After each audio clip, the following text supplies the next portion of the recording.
చెప్పబోయే వారితో నా హృదయాల పడి ఫలించాను సహాయం వాటితో నడుస్తున్నాను తండ్రి. అట్టుకోండి నాయన, నువ్వు చెప్పావు నాయన తండ్రి, తలచిన సారాట నాయన తండ్రి నాయన. అయ్యా సంతానం లేనట్టుగా సంతానం కలిగించేలాగా, అయ్యా అనారోగ్యం ఉండబెట్టాలని స్వార్థపరిచేలాగా అట్టుకోండి నాయన తండ్రి నాయన. ఐటీని స్వంతపడేలాగా సహాయం చేయమని అడుగుతున్నాను తండ్రి. ఈ చిన్న ప్రార్థన నీ బాగా సంధి చేసుకోమని ముద్రించుకోమని నజరేయుడైన యేసు క్రీస్తునామములో అడుగుతున్నాను తండ్రి. ఆమేన్. దేవునికి స్తోత్రం. హల్లెలూయా. మంచిదండి.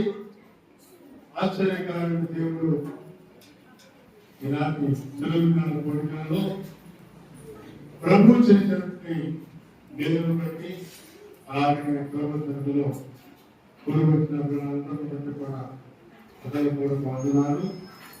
దేవుని సన్నిధిలో ఒక్కదనం గడిపితే 1000 చేస్తున్న వాటిని బోధిస్తూ